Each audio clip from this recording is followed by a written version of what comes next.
Доброе утро. Сегодня 15 августа. Безусловно, исторический день. Наверное, войдет в историю как День национального позора.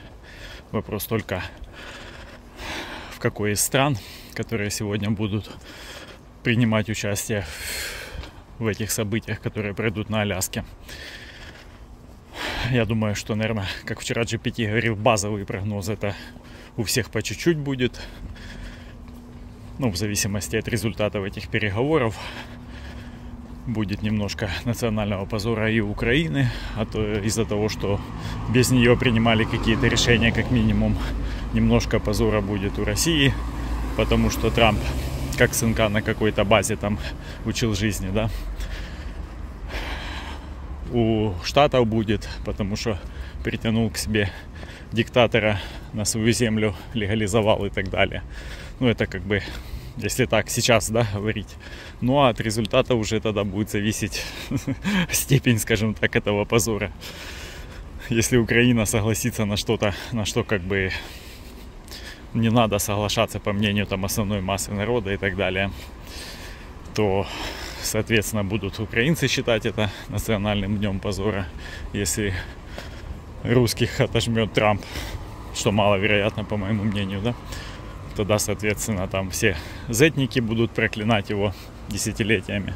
Ну, а если дедушка Трамп, как обычно, ничего не добьется, то про него еще там пару поговорок сочинят и, соответственно, всегда будут помнить об этих его успехах геополитических.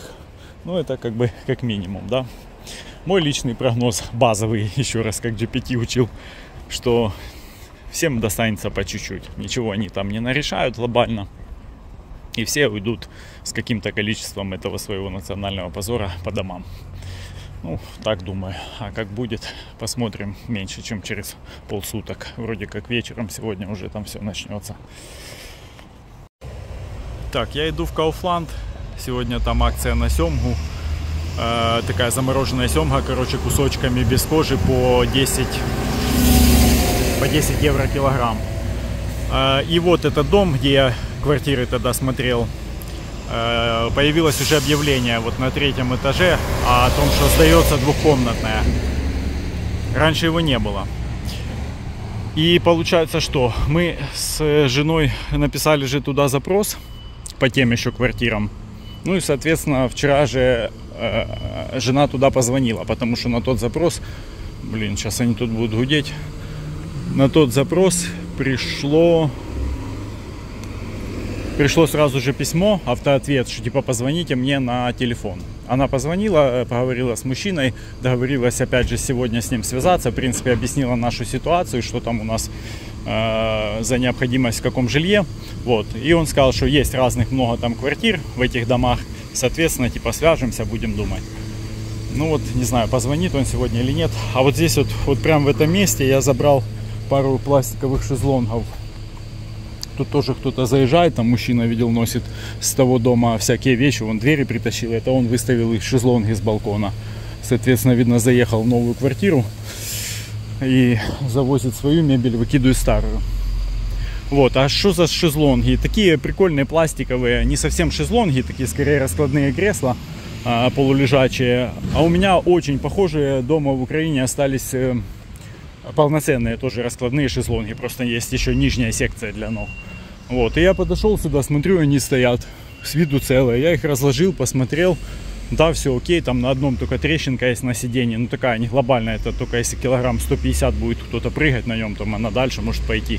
В принципе, ребра жесткости там целые еще некоторые внизу, поэтому он может послужить.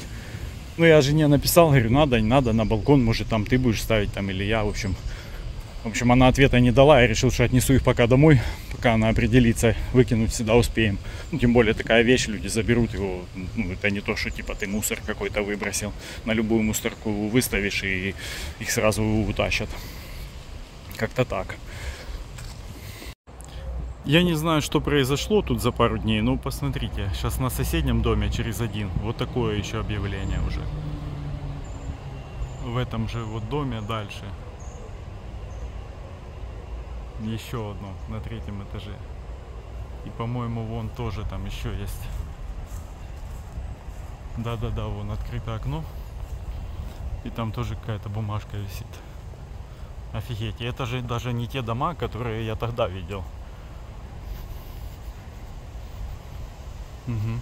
Ну, номер телефона один и тот же получается.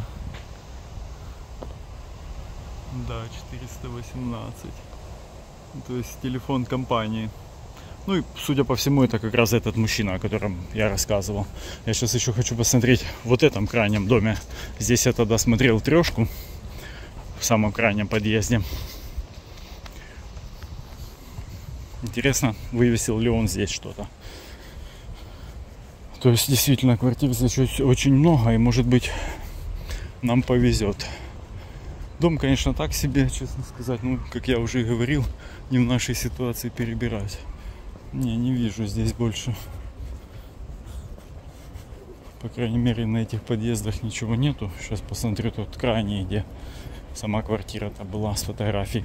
Либо же он просто делает фото рандомных домов, типа, ну, этих окон. А, не, вот, все там написано тоже.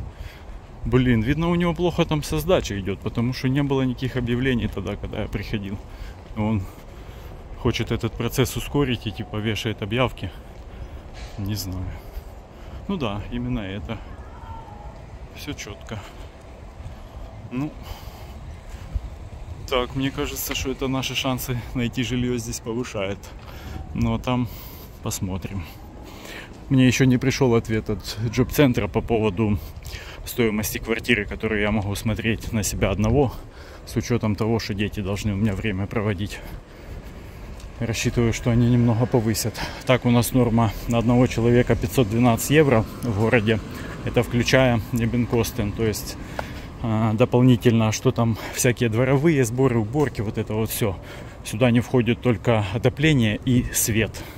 Вот, остальное входит в эти 512. А здесь, напоминаю, сама была вот двухкомнатные, которые по объявлениям были в этом доме. Стоили они 470, она одна, которая была объявлена, плюс 100 сверху на бенкостен. Соответственно, у меня 512, а это выходит 570, на 58 евриков дороже. Вот если они там докинут мне на детей, как на двух типа человек, тогда считайте, что я имею шанс. Если не накинут, значит, до свидули. И бабульки из комментов будут очень рады. Кстати, насчет бабулек, там какое-то видео, по-моему, как раз вот это про путинских бабок. Я зашел в статистику, посмотрел. А там, короче, это все 100% просмотров люди старше 65. Я такого еще никогда не видел. И получается 50 на 50 мужчины и женщины. Это просто жесть. Как он так выдает именно про бабушек бабушкам или что? Да. Короче, у Гугла свои приколы. Так, ну и вот этот дом, который двушка была. Вот эта самая двушка уже с номером телефона здесь висит. Короче, абсолютно на каждом доме есть объявление о квартирах. Не знаю, что там произошло у них, но такая ситуация. Так, с Кауфом закончил, теперь нужно в Алди бежать. Там надо посмотреть, тележки продаются на этой неделе для переездов. Ну, такие кравчучки, так называемые. Там что-то одна 10 евро до полтинника по весу, а вторая 25 евро до сотки по весу. И сотка как бы многовато, а полтинник может самый раз, но жена хочет та, что побольше. В общем, это она себе хочет купить. Моя задача там просто посмотреть, как они, ну, вообще, типа, по надежности, вот, посоветовать, типа, ей какая лучше. Ну, и, соответственно, мне нужно там яйца купить. В Кауфе нету яиц по 18 штук. Есть только более дорогие упаковки по 10. Мне такое не подходит. Вот, а рыбу купил. Там это семга, как я говорил, по 10 евриков, короче, за КЛГ. Идет вот таких вот упаковках, типа 2 филешки на 250 грамм. И в чем прикол ее, что она, ну, типа аж дешевле, чем обычная семга. Обычная там, допустим, по 15. Самая дешевая цена, это когда с кожей. И вот в ней жира около 8%. А в этой жира только 3%. Она идет без кожи.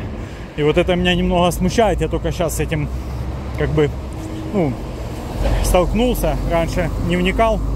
Вот, а рыбу ж советуют именно пожирнее есть, там всякие селедки, семги, скумбрии и так далее. Там, где много жира, тогда она полезней. Соответственно, вот эти 3% это такое, чепуха, типа. Ну, я не знаю, в общем, я его по инерции купил, тем более цена акционная. А там буду думать. Ну, это мне 4 порции на 4 раза поесть. Вот.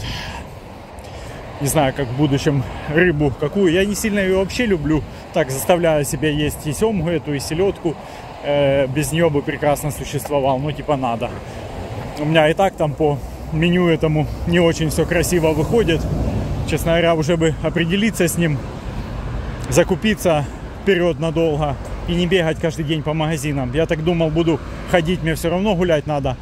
А сейчас как-то что-то меня даже подкумарит. Я бы лучше гулял по лесу там, да по полю, по красивым местам, чем бегать по этим магазинам, где толпы людей. В общем, надоело уже за несколько раз всего лишь. Вот такие вот пироги.